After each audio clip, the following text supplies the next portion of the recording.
Magandang umaga mga bata! Ako nga pala ang inyong guro, si Teacher Aprilyn. Pwede niyo akong tawaging Teacher April. Handa na ba kayo para sa aralin natin ngayong araw na ito? Magagaling! Maaari ko bang tawagin si Jessalyn upang manguna sa ating panalangin? Sa ngalan ng Ama, ng Anak at ng Espiritu Santo. Amen. Maraming salamat, Jessalyn. At ngayon naman, ay nais ko kayong tumingin sa inyong mga katabi at tingnan kung may nawawala. Mayroon bang nawawala? Magagaling mga bata. Kumpleto kayo ngayong araw na ito. Sino sa inyo ang nakakatanda ng ating aralin kahapon? Galing mga bata, ang ating aralin kahapon ay ang paggawa ng relief mold gamit ang mga kagamitang makikita sa kapaligiran. At para sa ating gawain, tingnan ang mga sumusunod na larawan. Ibigay ang tekstura ng bawat isa. Piliin ang sagot sa kahon at isulat sa sagutang papel. Naiintindihan niyo ba mga bata? Ayan, magagaling! Maaari na kayong magsimula. Ayan, ang gagaling ninyo mga bata. Lahat kayo ay nakakuha ng mataas na score. Ngayon ay mayroon si teacher na inihandang aktibidad para sa inyo. Handa na ba kayo mga bata? Kayo ay aking hahatiin sa 3 grupo. Base sa upuan na inyong kinabibilangan. Ang unang grupo, gumuhit ng kahit anong bagay na gamit ang tuwid na linya. Ang pangalawang grupo naman, gumuhit ng kahit anong bagay gamit ang pakurbang linya. At ang ikatlong grupo, gumuhit ng kahit anong bagay gamit ang inuulit na pakurba at tuwid na linya. Naiintindihan niyo ba mga bata? Magagaling mga bata, nagawa ninyo ng maayos ang ipinapagawa ni teacher. Ngayon naman ay mayroong ilang katanungan si teacher. Nais kong sagutin ninyo ito. Para sa unang katanungan ni teacher, base sa inyong mga ginuhit, ano ang inyong mga napansin? Ayan, magagaling mga bata. Para naman sa pangalawang katanungan, isa-isahin nga ninyo kung anong mga linya ang inyong ginawa. Ayan, magagaling mga bata. Sa tingin ninyo, madali ba o mahirap ang gumuhit gamit ang mga linya? Ayan, napakahuhusay naman talaga. Lahat ay nasagot ninyo ng tama. At para dyan, magkakaroon tayo ng laro. Handa na ba kayo? Mga bata, nakapagdala ba kayo ng pinapadala ko kahapon? Ayan, magagaling. Ngayon ay gusto kong humanay kayo base sa inyong taas. Sa kaliwa ay ang mga lalaki at sa kanan ay ang mga babae. Humanay na kayo mga bata. At ngayon, nais kong ipatong ninyo sa inyong nasa unahan ang inyong dalawang kamay, katulad ng ganito. Habang may nakaplay na music, nais kong sumayaw kayo na parang iisa. Naiintindihan ba ako mga bata? Yan, magagaling! Ngayon ay tapos na tayo sa ating laro. Nasiyahan ba kayo? Maaari na kayong magsibalik sa inyong mga upuan, umupo ng maayos at makinig ng mabuti. At dahil alam na alam ko na nagising na kayo at handa na kayo para makinig, maaari na tayo magsimula sa aralin natin ngayong araw na ito. Makinig ng mabuti mga bata.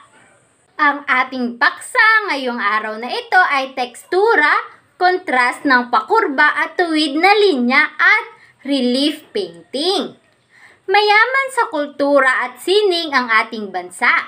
Ito ay dahil sa kontribusyon ng iba't ibang pangkat etniko. Ang kanilang mga disenyo ay batay sa mga bagay-bagay na natatagpuan o nakikita sa kanilang lugar o kapaligiran at kultura. Ang kapaligiran ay nagtataglay ng kontrast sa pamamagitan ng paggamit ng mga linyang tuwid at pakurba, paputol-putol at patuldok-tuldok, parisukat at pabilog at iba pa. Pagmasdan ang ilan sa mga halimbawa ng mga etnikong disenyo. Napapansin mo ba ang iba't ibang uri ng linya sa mga disenyo? Binubuo na linyang pakurba at tuwid ang mga disenyo. Ang linyang makapal ay malapad at mabigat. Ang linyang manipis ay maliit at magaan tingnan. Ang iba pang katangian ng linya ay maaaring gumagalaw o hindi gumagalaw.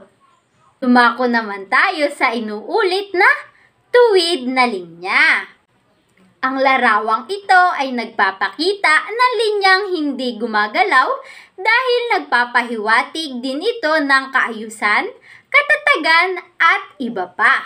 Ngayon naman ay dumako tayo sa inuulit at pakurbang linya. Ang larawan ay halimbawa na linyang gumagalaw. Nagpapakita ito ng aksyon, kasiglahan o kalikutan. Kasunod ay ang inuulit na pakurba at tuwid na linya. Ang ikatlong larawan naman ay nagpapakita ng pinagsamang gumagalaw at hindi gumagalaw na linya. Nakakasunod ba ang lahat, mga bata?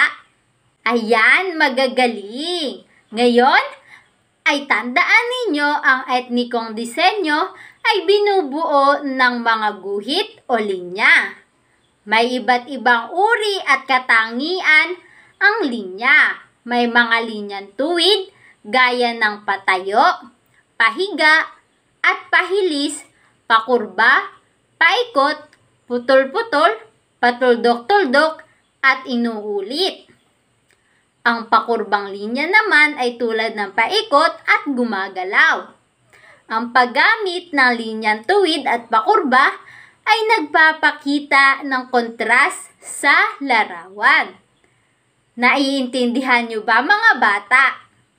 Ayan, magagaling. Ngayon naman ay dadako tayo sa panibago nating aktibidad. Magsihanda ang lahat. Mayroon si teacher na inihandang ilang katanungan para sa inyo.